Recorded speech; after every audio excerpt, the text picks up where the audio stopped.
This is Geek Gab with your host, Dornall and me, Daddy Warpig. We are back. Geek Gab for Saturday, March 26th, 2022. Um, I was going to make some kind of fun comment about 2022 being even more exciting than I had anticipated, but everything that's been making it exciting recently is all politics. I really don't want to talk about politics. Um, Halo sucks. Halo sucks? Are you talking about a video game? No, although that's been sadly true. No, I'm talking about the Halo Paramount show. It sucks. And A I didn't even have. show? There's a Paramount TV show, Paramount Plus streaming service TV show. So the defining characteristic of John Spartan S. Sierra 117 is that he never takes off his suit, right? Sure. Like somebody hacked the original Halo game as so it was third person, so I could see it in third person. And they got to see what his face looks like when he takes off his helmet at the end. And you know what it looks like? I imagine it looks like a mannequin. No, it looks like his helmet. Because when he takes off his helmet, it's just his helmet. That's who Master Chief is. But not on this show. First episode of the show. He takes off his helmet and you get to see the actor, and That that's is like incorrect. That is half of the objectively episode. incorrect. So Halo sucks. Yeah, that's it's unsurprising. And the quote somebody dropped on me like yesterday or the day before was people standing on the shoulders of giants and taking a huge dump on them, which pretty much describes all your modern adaptations of material like the Wheel of Time series and the Witcher series and the He-Man series and all your modern Marvel comics and just everything that the woke people produce. They stand on the shoulders of giants and take a massive dump on them because they can't make better stuff. They just make crap. Uh, but they've got control, right? They've got control. They control the horizontal. They control the vertical. For the kids in the audience, that's a quote. That's a quote from The Outer Limits. It's kind of a Twilight Zone-esque TV show from the black and white era of TV. It's good stuff. You should watch that too. After you watch the original Twilight Zone, not this new stuff, because this new Twilight Zone that was made by I can't remember either Key or Peel. I don't know which one is which. Is standing on the shoulder of a giant taking a massive dump on it. That's what the new Twilight Zone is. So I'm bringing that back to the, into the conversation. It's topical. It's not a digression. It's topical. I'm not just, I'm not just undergoing a random gabbling senior moment here, getting lost in the weeds. It makes sense. So, all these things suck. Hey, guess what? Picard. Uh, I'm gonna watch it and talk about it sometime. Why? Apparently, I Oh, watched right, the two show. seasons of Discovery. I don't remember that. I must have blocked that out. That's how painful it was. I was surprised to find out I watched two whole seasons. Two. I lasted two seasons of that show. I'm sorry, I'm repeating myself. I'm shocked. Does that surprise you that I got No, through two seasons? it does not. It does It not. You actually You've got a strong stomach for garbage. It surprised the hell out of me. I was looking at it last night. I started a Paramount Plus subscription last night, so I could. Yeah, see, this is how bad Disney was. I wouldn't watch. I haven't watched, Black Widow or The Eternals or Shang Chi, and I wouldn't watch. And these are all free for me now. I don't have to pay for them. I watched like 4 episodes of Book of Boba Fett, and I stopped that. Mrs. Marvel is coming out, and I don't know if I'm going to watch that. All these shows haven't watched. They're free, or at least they're already priced into the subscription. But I started a Paramount Plus subscription to watch Picard and Discovery and Halo. So I started watching them last night. Stayed up till 5 in the morning. That's why I'm a little fuzzy. Yeah, I watched 3 episodes of Discovery last night. Watched 2 episodes of Picard. Watched an episode of Halo. Not bad. I'd say you're learning and growing as an entertainment consumer. It's going to take you a little while to get to my level where you hate everything, but you're getting there. So I'm going to watch those, and we're going to do some reviews on that. Maybe in the middle of April. August would be better.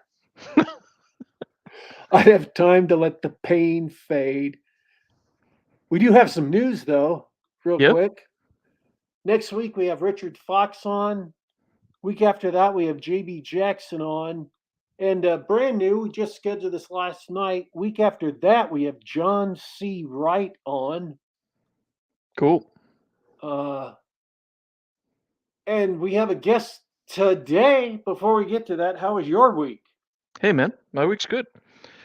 Life on the homestead is picking up. We are officially in spring, so I've got 101 new projects to do, which is going to keep me busy and very excited. In entertainment news, I've also been wondering what the point is of all these streaming services, but we sat down and watched 1883. I think that's also on the Paramount streaming service. And I think you'd like it. It's kind of it's basically Oregon Trail, the video game, the show. Which, that's a horrible description. But it's a cool shot from it, where there was a storm blowing and covered wagons were bouncing across the terrain, and that did more to make me want to watch it than just about anything else. I recommend it. It's especially the first half of the season. It's like 9-10 episodes. It's about people on the Oregon Trail in 1883, and most of the characters are not prepared for it. And it's got Sam Elliott in it. And it has, why didn't I open with that? It's got Sam Elliott in it. They just put that man on screen. He can deliver any line. He can chew all the scenery. That's all you need to know. That's all you need to know. So what you're telling me, what I'm hearing you say is that you actually have a Paramount Plus subscription.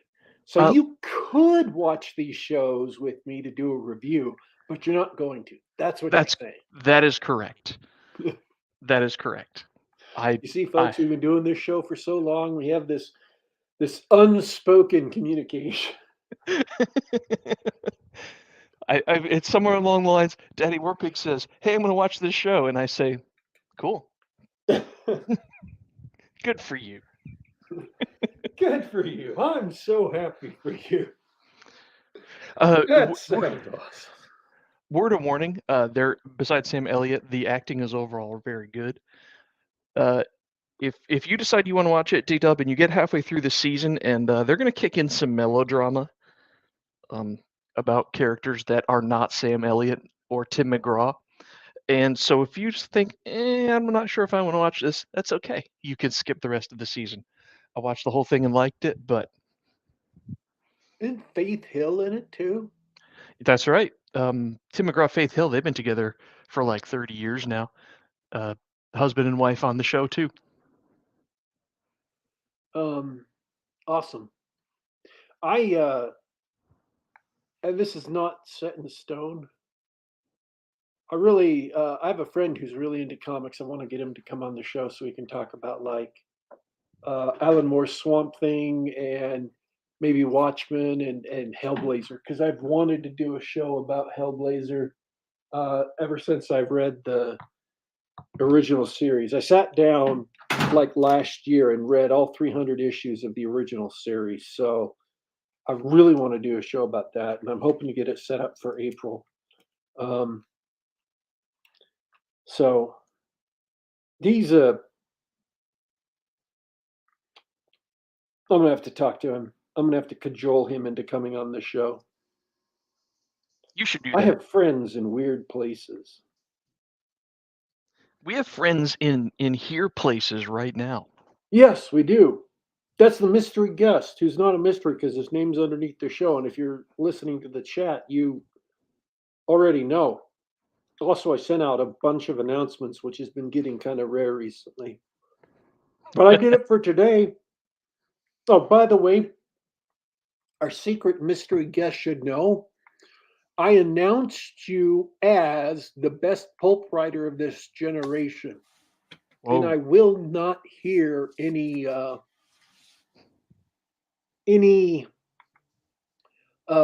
gainsaying of that.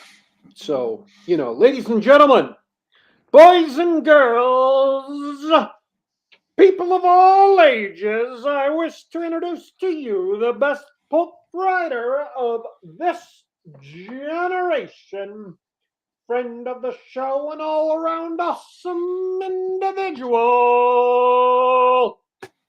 Sky Hernstrom. Welcome back. How you guys doing? It's an honor, and I appreciate the kind words. It's great to have you back, man. How you It is been? great to be back. Good. Woo. There's a lot has transpired since last we spoke. I gotta tell you this, because it would seem sycophantic for me to compliment you more, so I will give you a compliment that I got for you from another friend of the show, Jim Fear. He was cajoled into reading Those Who Walked Away from Omelas by Ursula K. Le Guin. And he was only cajoled into reading it so he could later almost immediately read, Mortu and Kyrus in the White City.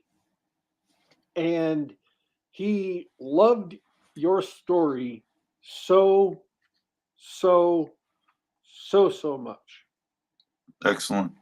It was, I don't have the quotes in front of me because they're buried up in chat, and, Twitter won't let you search in group chats because, it's Twitter, and why give customers what they need when you can give customers what they hate? I mean, that's a philosophy. It's a very popular philosophy. I think It is. Mortu and Kyrus in the White City. I know people that have read it and are not familiar at all with the Omela story, and it's just like this cool, crazy story. And that was the goal, because I didn't write it with the idea that, like, I'm gonna mail this to Ursula Lagoon and she can read it and go suck eggs or something. It's not a shot across the bow in so much as it's an opportunity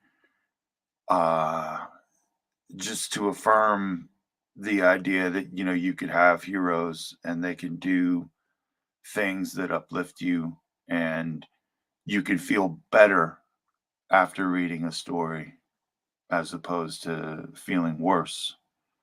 And I write a lot of stuff, and some of it's pretty dark, and uh, people make fun of me for killing heroes off. But in that particular case, I just wanted to feel good.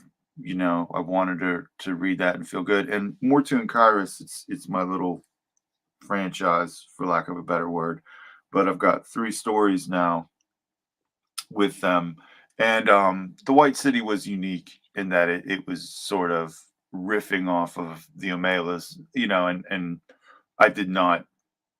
The point of those guys isn't to like encounter like, and now we're gonna do the moon as a harsh mistress. No, no, no. You know what I mean? Like it's just they're 2 characters having these insane adventures. So the second installment was published in Pylon Press in the Penultimate Men, and that's a really cool story about this city that has this scorpion cult that they run up against. And the next installment is going into everybody buckle up for the big plug here. Pylum just launched the Kickstarter for a second edition of Thune's Vision. And Thune's Vision is an extremely important thing for me, and it's an extremely just sort of a very, very important thing that I put together in, I think, 2018 or whatever. But it's an anthology of short fiction that I wrote. And to spice things up and make people okay with buying it twice, aside from the fact that it'll be a beautiful book. The third installment of the Mortu and Kairos series is in there, and it's Mortu and Kairos and the Servants of the War God. And I'm very, we're into the third novella in the series, and it's exciting because I hate world building. I hate getting a history lesson about fake places and fake people. You know what I mean? Like, I love fleshed out, fully informed worlds, fantastical worlds. But the ideal situation is to let these things come out sort of organically, let the characters drive the action, and the context, the world that you're in gets shaped as you move along, and you get informed by that in a very organic way. Um, so the Mortu and Kairos world is very, very strange. I'm not going to sit here and lecture about it because that would just invalidate what I just said. But it's a very, very strange world. It's our world, very, very far in the future. And there have been all these epoch-shattering events that have informed everything. And so we're into the third novella now. So sort of the table is set, and so there's a lot of interesting details that I was able to talk about in the world of that setting in the service of that story. So that was immensely fun to write and immensely interesting. And if you read The White City, things that are hinted at, that they're starting to more be fully fleshed out. We in that world, humanity is recovering from an alien invasion that happened hundreds of thousands of years in the past, and so the remnants of those technologies are what enabled the White City people to do what they were doing. And then we touch on that just a little bit, a couple little fragments in the Judgment of Dagon Ha, which is the second story. And now in the third story, the Servants of the War God, they encounter things that really spell out a lot of things about those alien occupiers that have since been fled away. I mean, and it's fascinating, and history and everything informs all this stuff, and we're all living in a world there was a before and after the French Revolution, and in on a geological time scale, that was just the other day. So, and now in terms of human lives and generations, that was a long time ago. But these are just sort of the things that, um, when you do world building and there's a sort of surrendering, a sort of letting go, and, allowing these sort of deeper things to inform the world building, and sort of like these, an understanding of how it works in the real world, and the long tail that things have, like war, um, and how language is affected, and everything, and then couple that with environmental factors, just but going back to the servants of the war god, it was a great place, a very organic, natural place to talk about some of these things.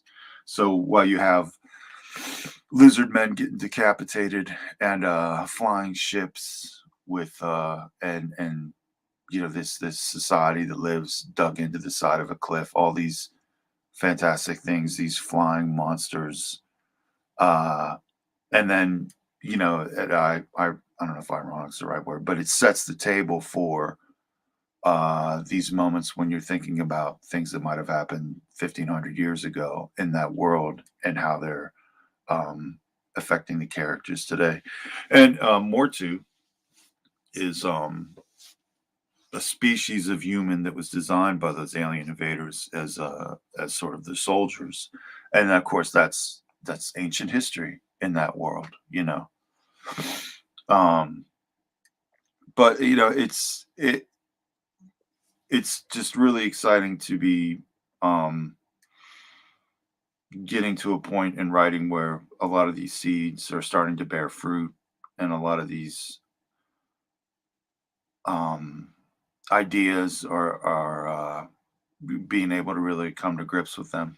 And of course, it's fantastic to write a story where there's a society that gets around on flying ships, stuff like that. It's just so fascinating. Like, if you've ever read any of my stuff and you thought, man, I really enjoyed that, like, um it's difficult as a writer, because anything you make, you're not going to look at it the same way that someone else looks at it. But the thought and the energy and the dedication, not dedication like some Olympic skier or something, but like the um responsibility you take, and you want to make these things, and you want to honor them, and you want them to honor you. uh so there's a lot of, you put all yourself into it, and there's no bullshitting around, there's no um compromise, and there's no cheating. And you get to a place where, when someone tells you, man, I really enjoyed that, you're thinking like, excellent, man, because I was right there. That's it, that's what we're doing. um Whereas, other types of writing or writers um might be thinking like, well, if you were hired to make a commercial, and somebody wants to buy toothpaste because they saw that commercial, that's a different sort of relationship with something you made and someone who consumed it, you know. But Are I'm you saying are you saying that you can appreciate that sort of connection with an audience, like in the commercial sense? Yeah, you're selling toothpaste, but you can appreciate it when someone says that was a great toothpaste commercial. But is you're saying it's something else when it's that personal work of fiction, and they're not only connecting with the art you've created, but the whole of it yeah, is because it's all about you, like you're selling your personal story. yeah, absolutely. And that's informed in countless subconscious ways, and conscious ways, obviously. But um so it's a meaningful act. It's a meaningful act. And when someone connects with it, it's just it's a really unique sort of human feeling, and it's just there's nothing better. It's really awesome. So we got a great example of people are really connecting with not only the stuff you've been writing, but Mortu and Kairos in particular. Uh, have have you asked or have you intuited what it is about those stories in particular? Um, Sometimes you make something and you go back later and you think, why did I like that? Why did I choose to do that? And you can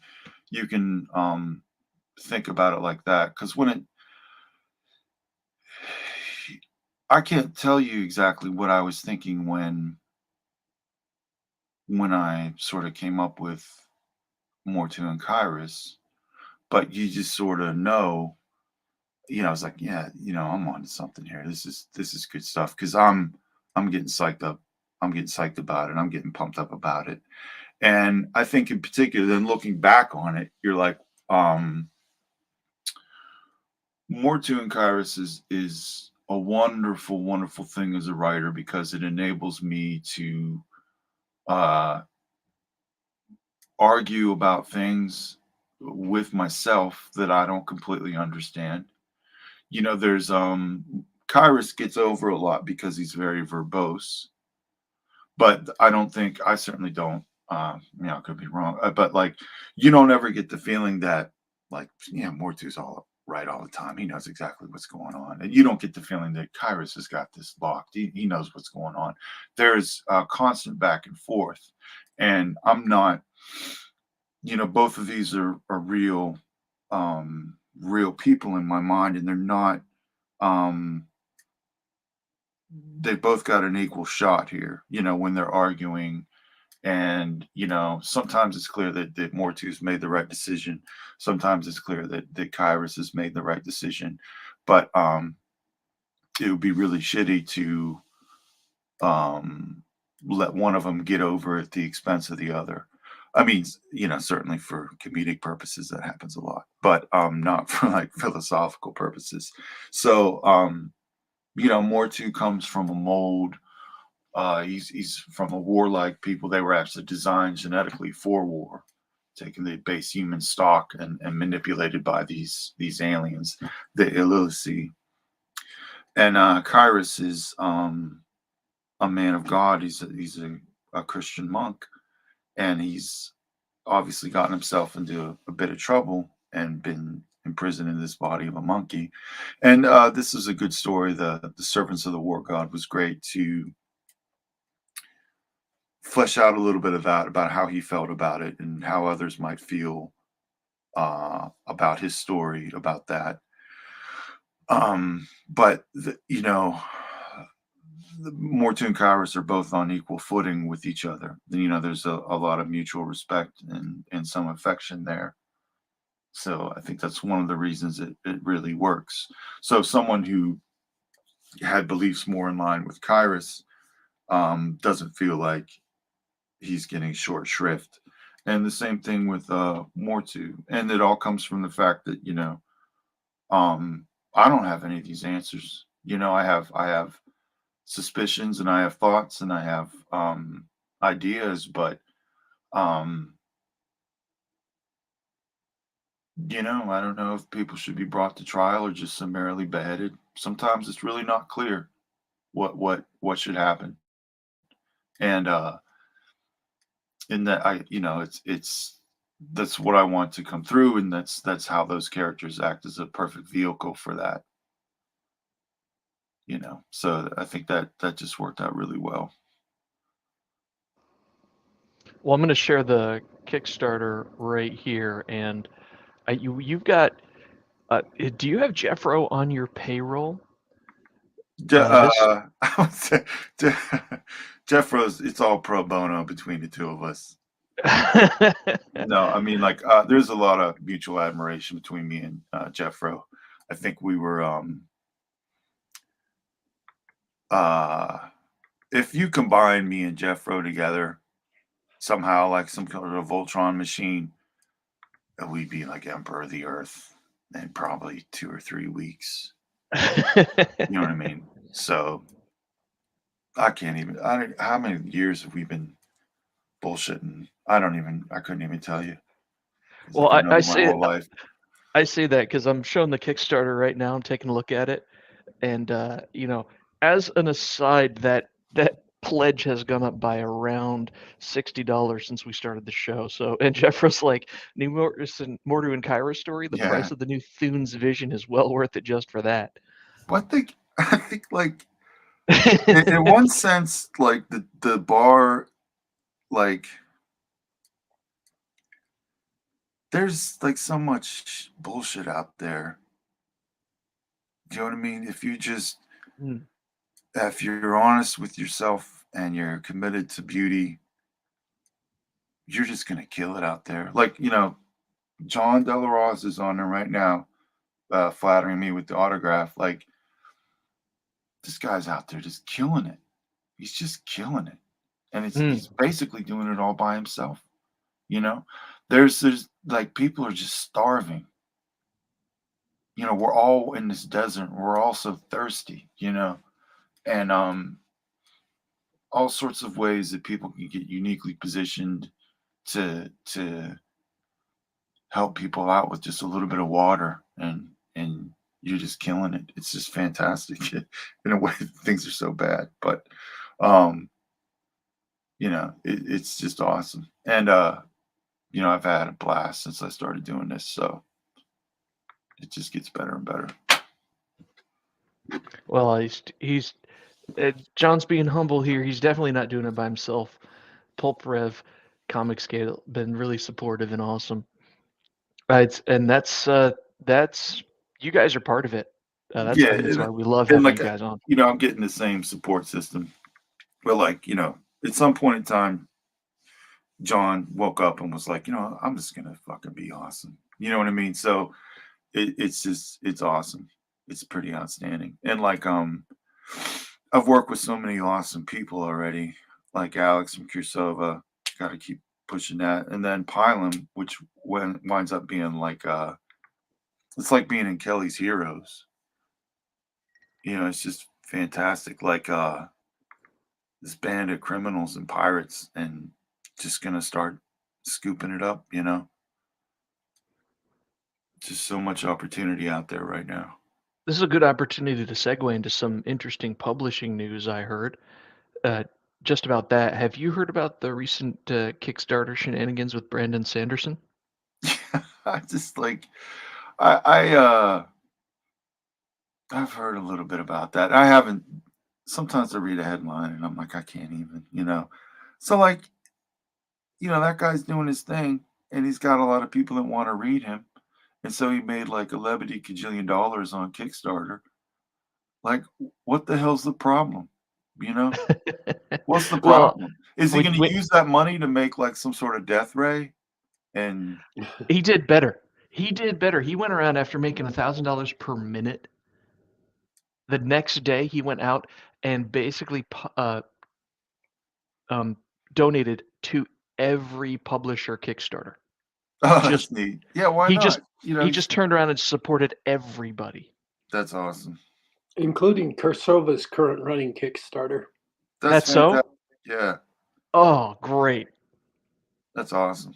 All the writing projects on Kickstarter, everything like that. If he's not on your list, send him a poke. Be like, hey, we're in the desert here. We're all thirsty.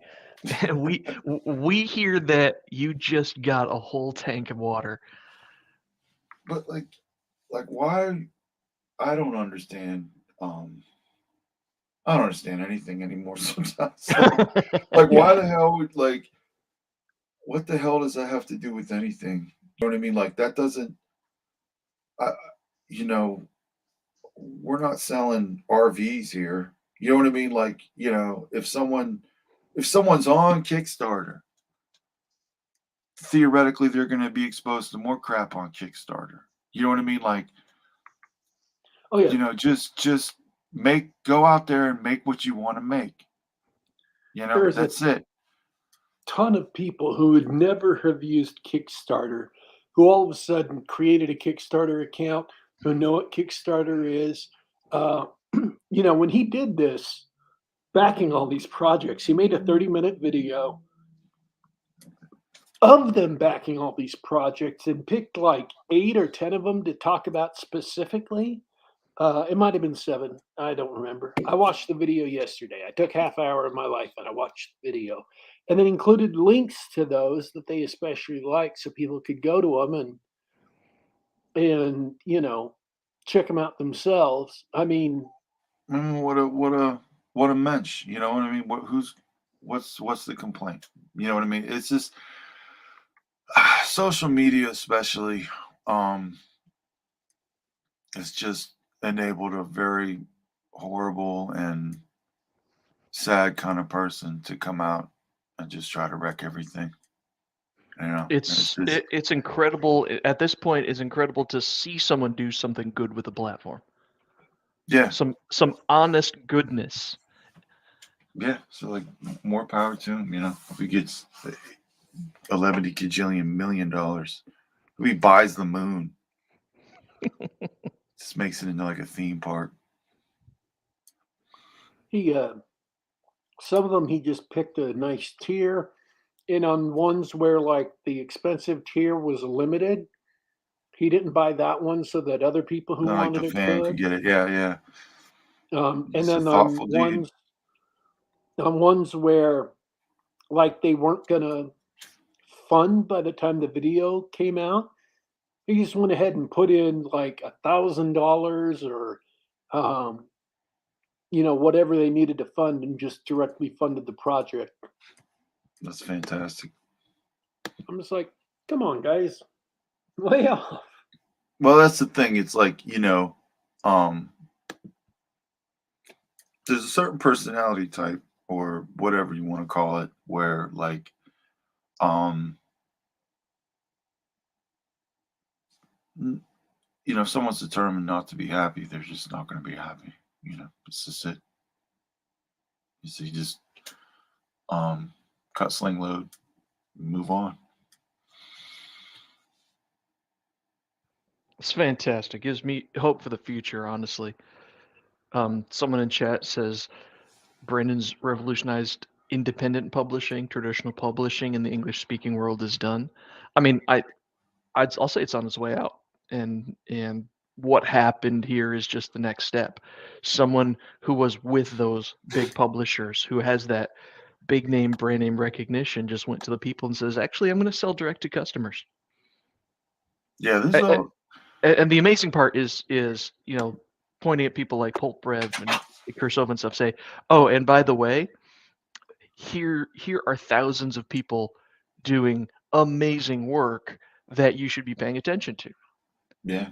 Like, don't just go for the name. Like, we're out there. You don't have to buy New York Times bestseller stuff." hmm And like, um, I think maybe it's I mean, we're all got to be a little bit patient, but like, things are happening and things are going to continue to happen, and there's nothing anybody can do to stop it. People will never not want stories, and we're in the story business, and we're just going to keep plugging away. I love it. Well, I'm gonna go back to what you've been doing, because you mentioned planting seeds and seeing what grows and bearing fruit. Um, so tell me what you have in it, to completely flog this metaphor. Tell me what you have in the orchard or the garden that is that you're looking forward to growing. So, really focused on Thune's vision right now, but I'm working on what's going to probably end up being a novel, and it's about this barbarian type that's been it's a very sort of dying earth setting, really extreme, insane magic, power level kind of thing, very bizarre. And this there's a wizard who, for a variety of reasons, needs to get a number of texts from his other wizards in these conclave of wizards, and he hits upon a scheme to have them all contribute to a communal library.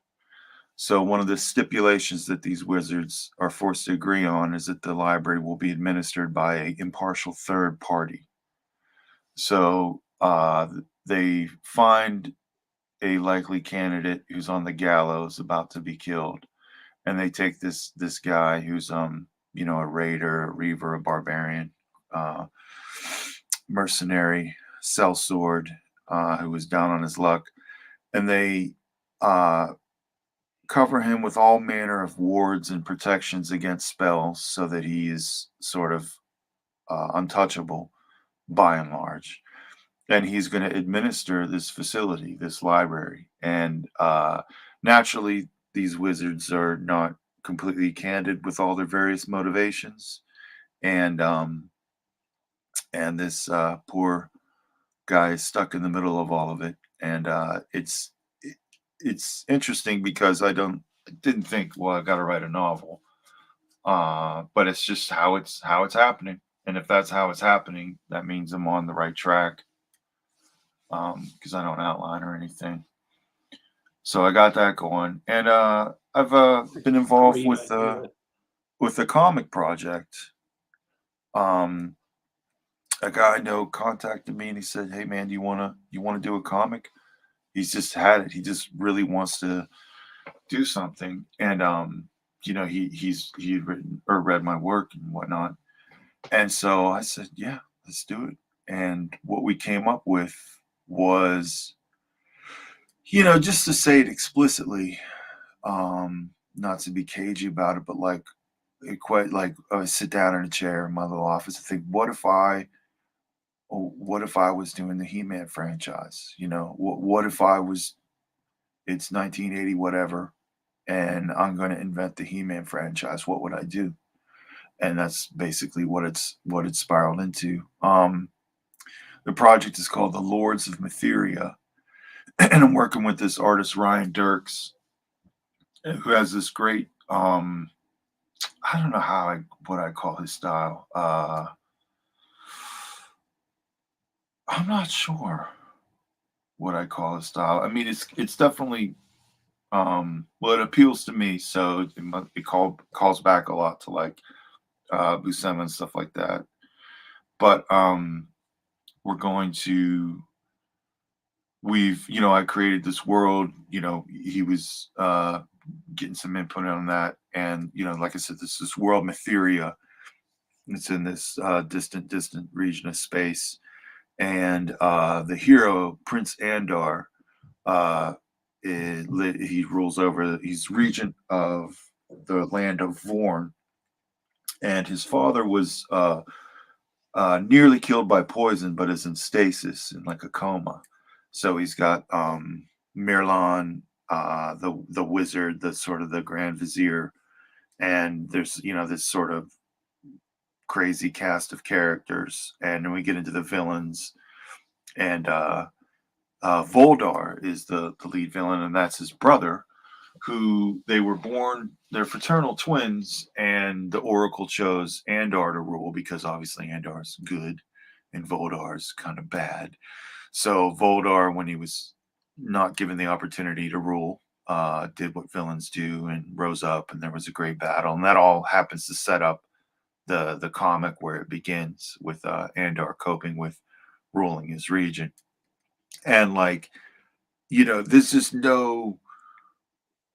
no winking at the audience. There's no bullshitting around. Like, if you think that Skull Fortresses, if you think Spider-Men, like guys that are half spider, half men, not Peter Parker, like arachnid people, if you think that wyverns, if you think that, one guy has an axe, another guy has a laser gun, if you think any of that's corny, then just there's the exit, pal. You know what I mean? Like this is it. This is the sort of like I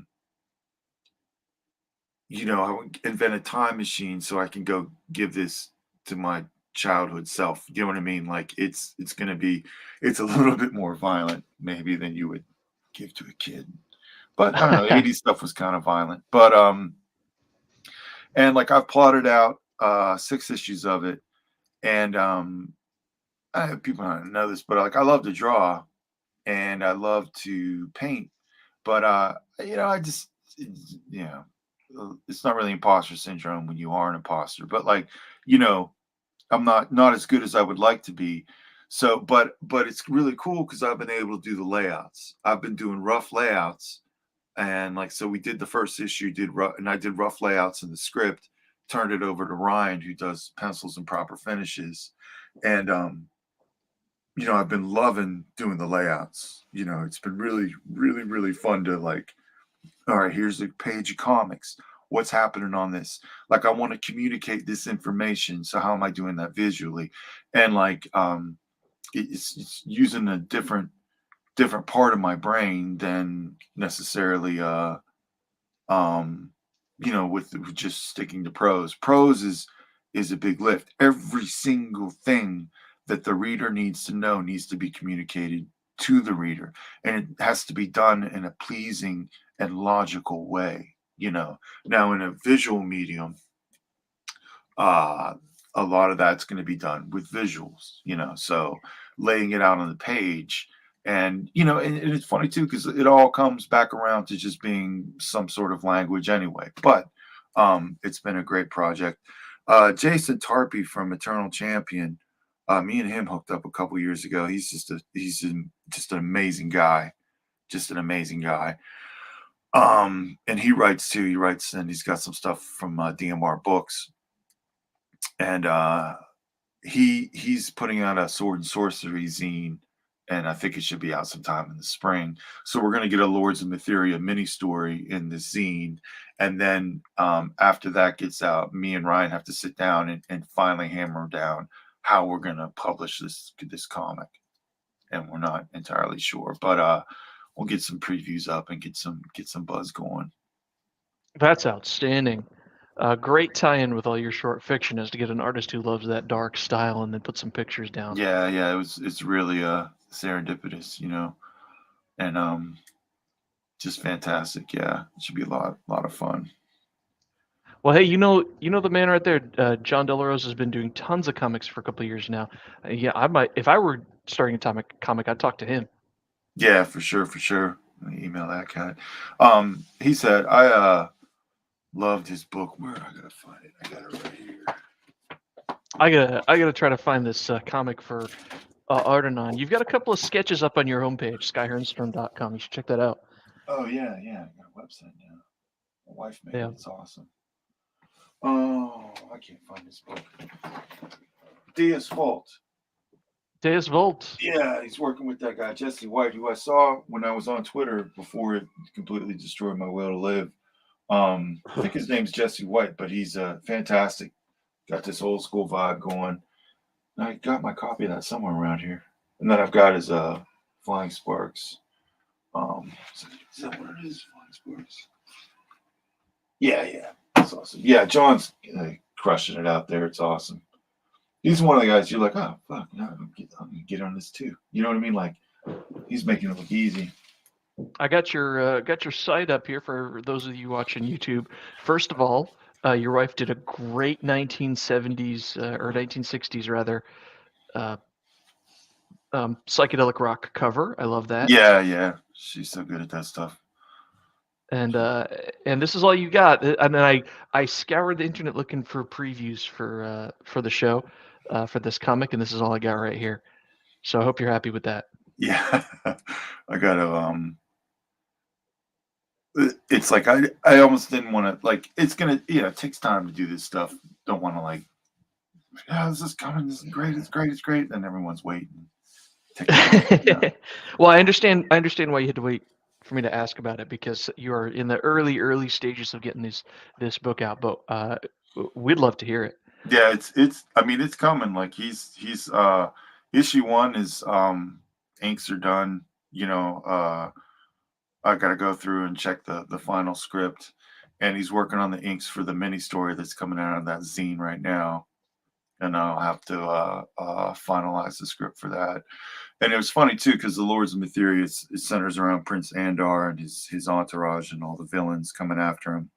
And like I am so tired of picking up a comic Like, in a comic, in the graphic medium, you can do anything you want. It is completely limitless what you can do with comics. It's the same thing with fiction. But I really appreciate that when I was reading comics as a kid, if you picked up an issue, um, they would devote a bit of time into getting you up to speed, and like you would enjoy the experience of reading a comic. You wouldn't, like in newer stuff, I'd like read a page and I'd be like, wait, what happened? Wait, what? Who's that guy? Was he there before? And then you got to flip back and like, wait, what did I miss? Were two pages together? Like that never happened. Like I'll go to the quarter bins at places like Ides and my favorite comic shop, Phantom of the Attic down here in Pittsburgh. And like you buy something from the 70s or 80s, you open it up and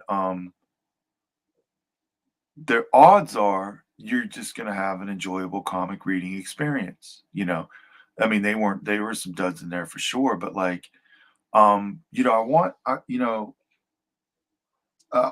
enjoy Lords of Mytheria. There's going to be a little bit of violence, some stuff going on in there, but like, it's important to me that a 12 or 13-year-old be able to open that and understand what the hell's going on. And that doesn't mean you have to make it stupid or slow, but like things should follow in a certain way. Things should be understandable. Things should make sense. And I think that's been largely left behind with some of the comics now, But I have nothing to say to that. You win. I have something to say. Speaking of changing the subject abruptly, my favorite story of yours, and I don't know why. I haven't sat down and analyzed it. It's just the one that every time I see your name or every time I hear about people asking about your work and stuff, it's the one that keeps coming back to me. Is The Last American. oh wow, yeah. I'd like to revisit that sometime. Uh, and it just stays with me. That's fantastic. Yeah, that was a wild ride right there, man. That was something I hadn't tried before. Kursova was putting Misha Burnett got with Kursova Alex, and they cooked up this idea of um, writers would all work in the same world, and the world was this prehistoric pre-world kind of thing. And he had this map of it, and Misha was real insistent that there not be some giant book, just a couple design touches, and then you would go from there. And in this map, if there's like a proto North America, and there's this hot zone. There's a zone, a band of where, and it's like there's so much radiation and heat or whatever it is that it's inhospitable. And that was it, man. Like I was obsessed with that hot zone. So my thought was that there's these evil lizard guys created by this evil demigod sort of super being, and they lived in the hot zone and periodically went up north to the more temperate area to raid. And of course, the raiders took this guy's woman, and he knows he can't go into the hot zone because if you're there for any length of time, eventually you'll die. Like, I don't know, 15, 20 minutes, you'll be fine. Whatever it was, the longer you're in the hot zone, the worse off you are. So he goes to see the wizard. Everybody knows about this wizard that lives on top of the mountain. And these guys are like Neolithic hunters. So he goes to see the wizard on top of the mountain. And I don't know, I guess I spoil it or not, but the wizard is an American astronaut that was thrown back into time, and using the technology that he has and the ship and everything, he has this self-sustained system in this life up there, and of course he's very lonely. But So with his ability to work with genetics, primarily in the service of growing food and things like that.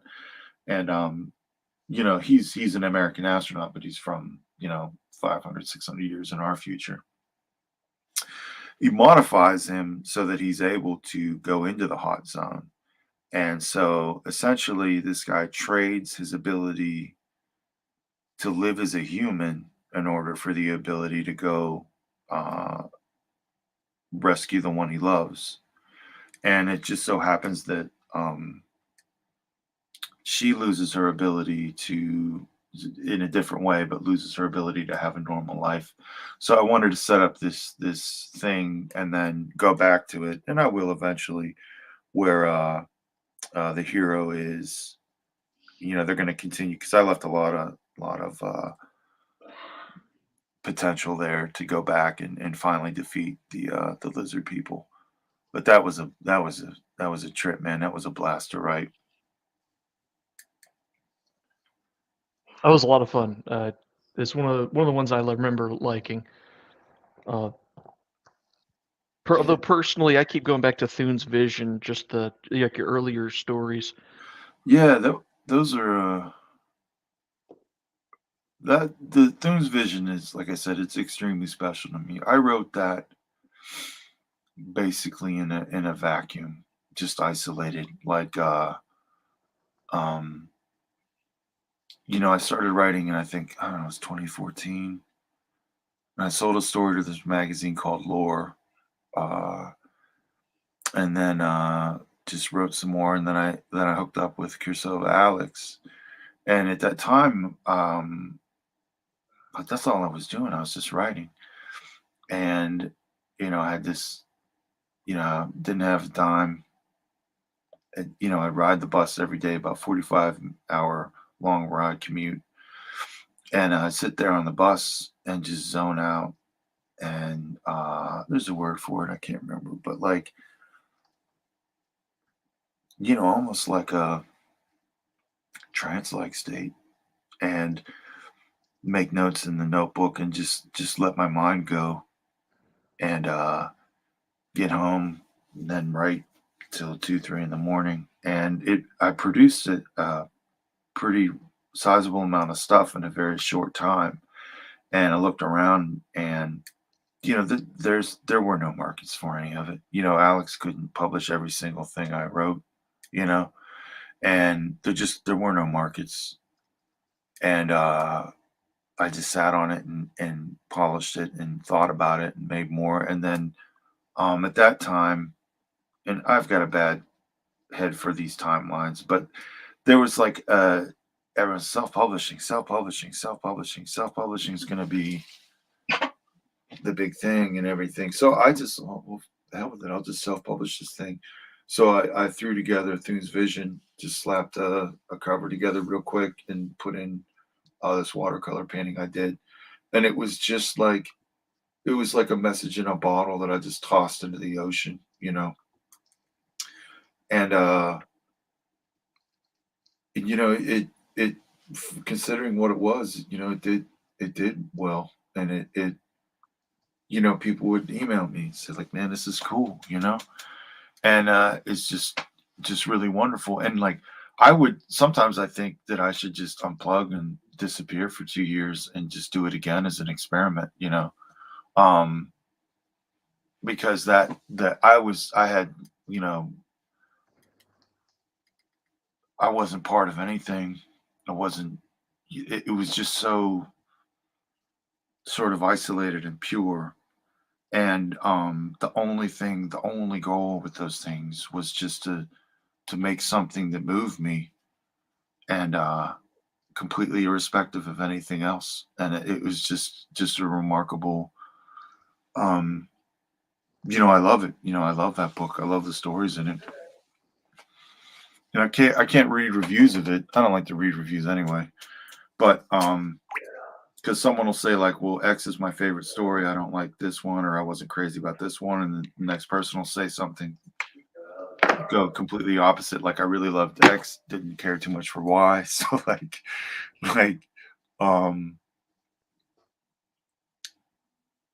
but the response to it was extremely good. And it's so personal and so intimate to me, and that's one of the reasons, when Pylon was getting ramped up, and I was like, and I contacted Neil and I was like, do you want to publish this? I'm going to pull it off Amazon and you can publish it. And very gratefully, he was into that. I thought it was a good idea. So now, like, I'm going to have something that I could put on the shelf, and it'll be on the shelf with all the stuff I grew up reading, and it just feels really good, just feels really, really good. So there's absolutely nothing wrong with self-publishing at all.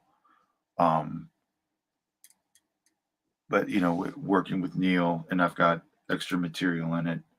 A nice new cover, and then of course it'll be more of a book than the thing I'm looking at now. And it doesn't help this, like, I'm not capable of self-publishing, and I don't, I'm not. Some people, very people more intelligent, more together than I am, can pull that off better than I could. So, I'll always be very, very nostalgic about this old copy of Things Vision that I'm holding. But this new copy is going to be the one that, gets in the vault or gets launched off into space or whatever. It's going to be fantastic. I love it. And yeah, I'm going to second Brian Renninger. Challenger's Garland is super cool. I love that it's the front of the book. It's one of your oldest because Yeah. it's a great one to read, short and easy, even when you know where it's going. Just I from know. Yeah. like just the opening setup, you're like, "Yep, I know exactly what's going to happen," Yeah, and it doesn't matter. No, that's the thing. It's so enjoyable. Like, it's I don't, yeah, like it there's something about that, like, I'm not M. Night Shyamalan, whatever. You know what I mean? Like, I'm not that guy. Like, I don't. If you, I don't care if you see it coming 100 miles away. Like, that's not what. I'm not trying to trick anybody, man. Like, surprise, twists and surprise. That's fun, and I'm not going to say that's not in the toolbox, but this is, we're on this journey. We're going to a place. It's awesome. Enjoy the ride. Yeah, exactly. And to that story was amazing to write. And of course, I grew up in an era where you'd see Death Dealer painted on the sides of vans. Mm-hmm. Sit in the back of my dad's '81 Malibu, looking at these vans and stuff, and where it takes your mind and what you imagine things are like and what you imagine, you know, uh, what happens and everything. But and try to think, like, what does that mean? You know what I mean? Like, um, to be a villain, to be a servant of the god of death. That helmet is the coolest thing ever. But it's cool to look at on the side of a van. But that would be absolute sorrow, absolute. It'd be a horror. It would be inconceivable loss to be not alive and not dead, and to be cut off whatsoever from any human contact or warmth or anything, and just to live, just to slaughter and kill.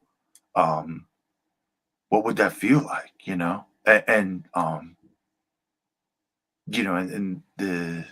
the story's sad, not in a stupid way, but I like, let's see if I can communicate this. You know what I mean? Let me try to communicate this so that there's this poignant quality to it. So you just feel it. You feel it.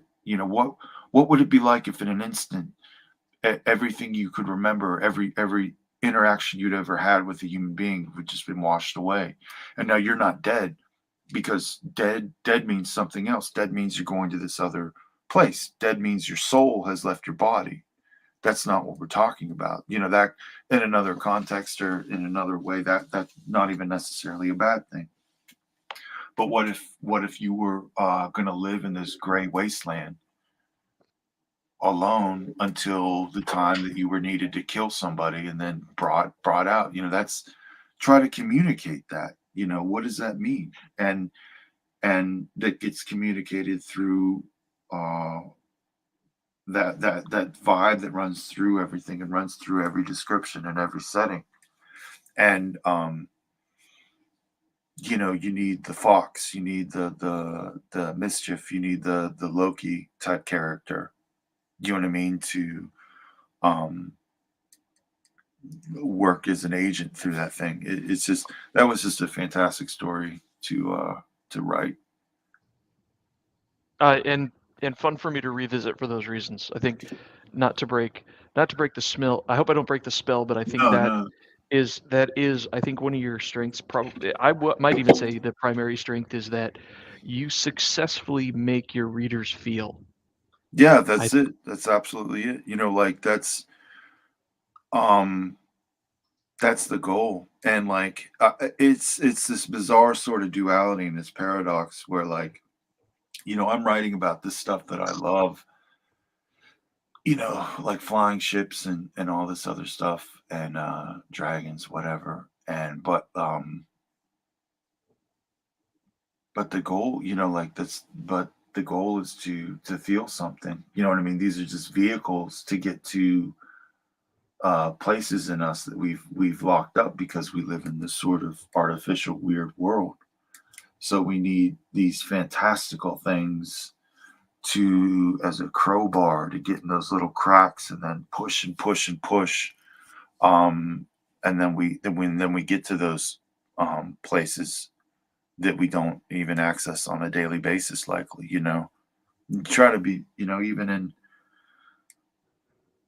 you know like when I'm holding my son or something, or outside playing, periodically just try to think and try to um he's up on the swing set and the sunlight's coming through, and he's laughing, and there's a nice breeze, like sort of the last gasp of winter. Try to internalize all that and um sort of live and exist in a way where you let your senses authenticate and avoid that detachment that is constantly being forced upon us, by Mm. just the way we live.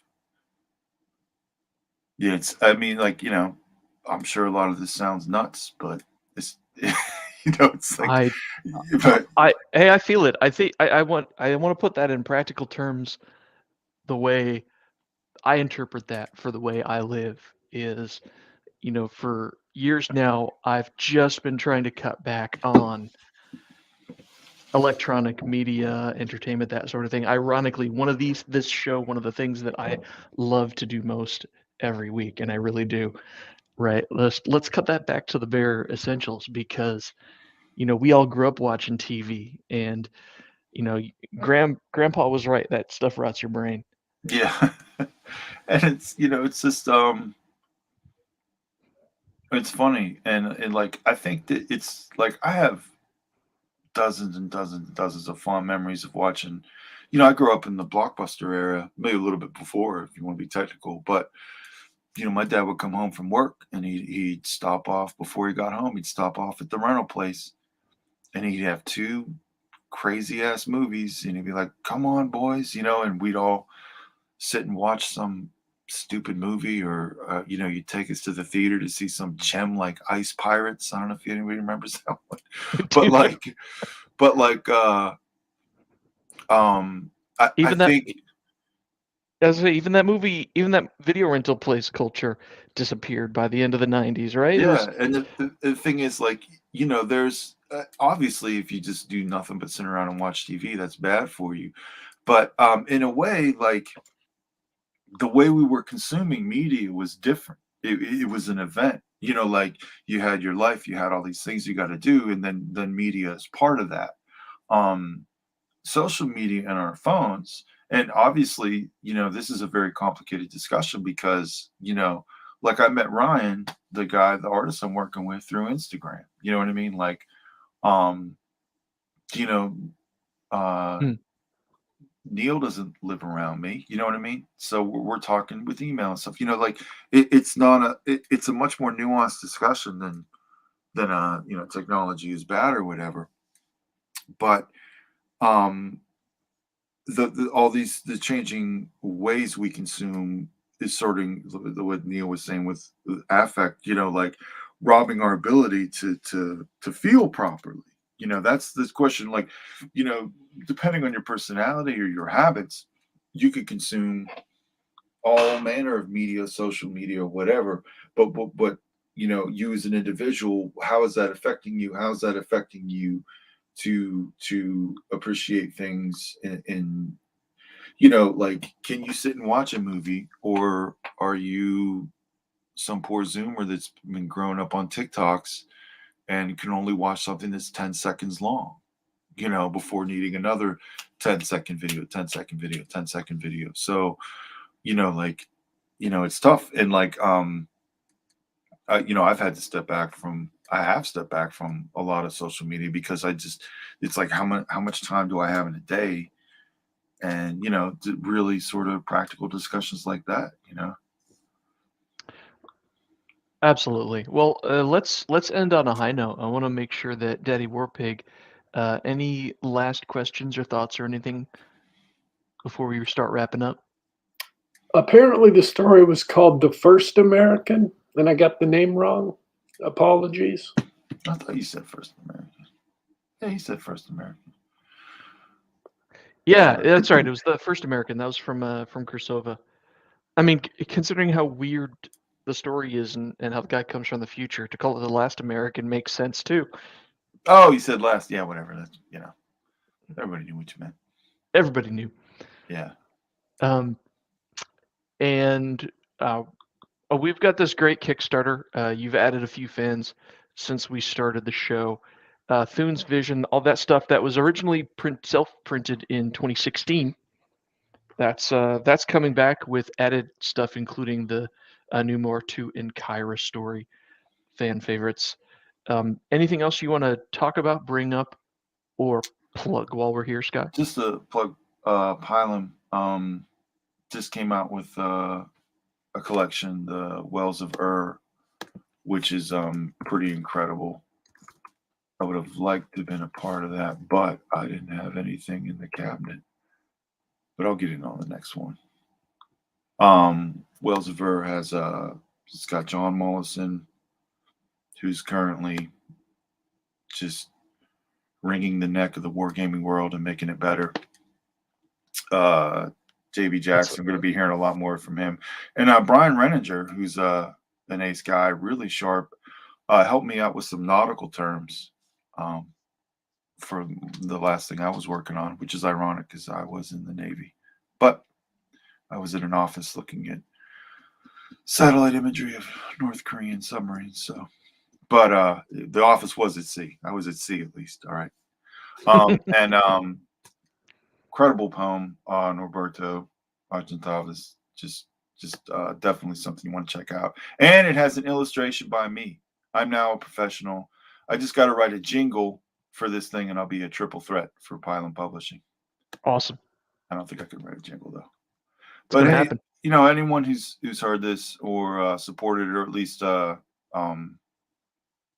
out and engaged with any of this stuff, thanks. I can't stress enough how awesome this journey has been and how grateful I am for anybody giving any time or attention whatsoever. There's so much stuff out there. There's so much stuff going on. We're all so busy. Things are all so goddamn nuts. So, just rest assured that I appreciate it and I don't ever take anything for granted. We appreciate having you around. It's been fun to talk to you, and it's always good to peek in on what you're doing. Awesome. Speaking of all the other people that like Peel and Press, the Wells of check that out. I want to do a quick roll call of chat because half these guys are in here, right? Neil of Pylum Press is here. Thanks for joining us. Great writers, Brian Renninger, Jeffro Johnson of Appendix N fame is here. Actually, Jeffro's now of Trollopolis fame now. His ridiculous AD&D campaigns. That's the second outliving- thing. That's the second thing that Jeffro Johnson is famous for in like less than 5 years. he did the Appendix N book. Oh, can then he's just crushing it. Just messing her cripple. Oh, this is exciting. bust something out here? Do it. So, after 2 years of people whining and moaning about all the stuff the Trollopolis campaign is doing, and also other Bro SR campaigns, this dude, just like last week, comes out and says, "Oh, hey, here's this thing I've totally discovered." Oh my God! Yeah, get ready for more of that. Get ready for more of that. That's that. All these guys that are on all these various mediums, like how to be a better whatever, and how to do this and how to do that. They're all going to suddenly realize that they knew this all along. Just Yeah. Just it's kind of shameful, honestly. This is how the world works. So yeah, they're making YouTube videos now and writing blog posts about how, coincidentally, they've just discovered all this stuff the Bro SR has been doing for the last 2 years. And I've now played like 3 sessions in the Trollopolis campaign. And again, Jim Fear saying it's the most important D&D game in the world. Absolutely. Because it's rediscovering all this old Gygaxian stuff. And I don't know if I'm allowed to say this, but I will say that completely apropos of something else. I heard someone mentioned to me something that Jeffro had been pulling back on some of the groups he's been in on Twitter because it seems like he might be working on another big project. And that big project might involve another book. So Appendix N might not be the last word. Oh, yeah, I think you might be right. I can neither confirm nor deny any of these rumors, but I will just say that from what I've heard, it's not over. Jeffro's got more stuff he needs to do. So now I'm not saying that's true because I couldn't say that. I definitely could not say that. But piecing together some things I saw and heard, he's working on something, I think. I think he's working on something, and he's pulling back from Twitter and some other places to free up some personal time to do some work on it. It certainly jives with my observations. That's all I can say.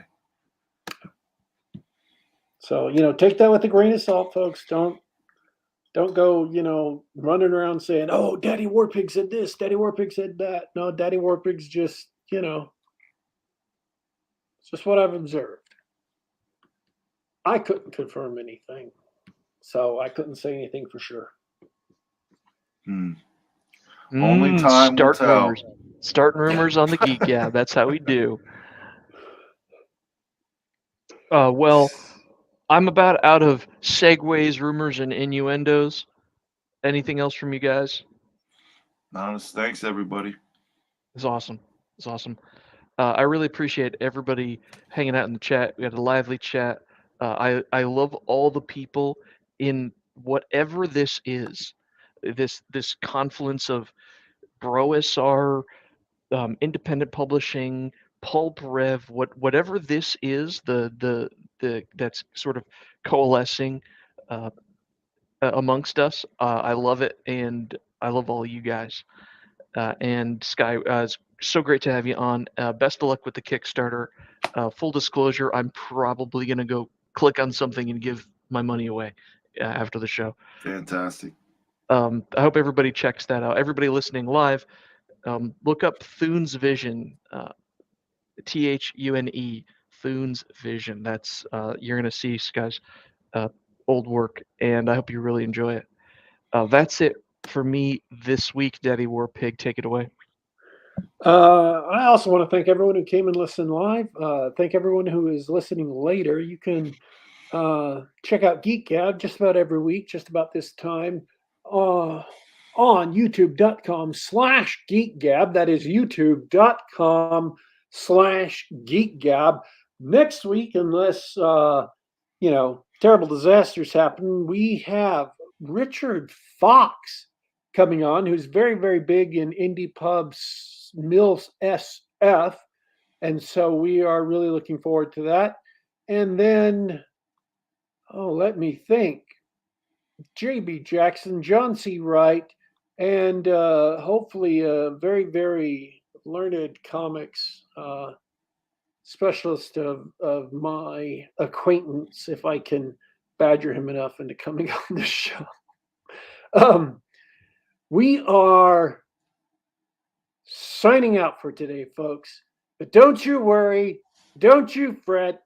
We will be back.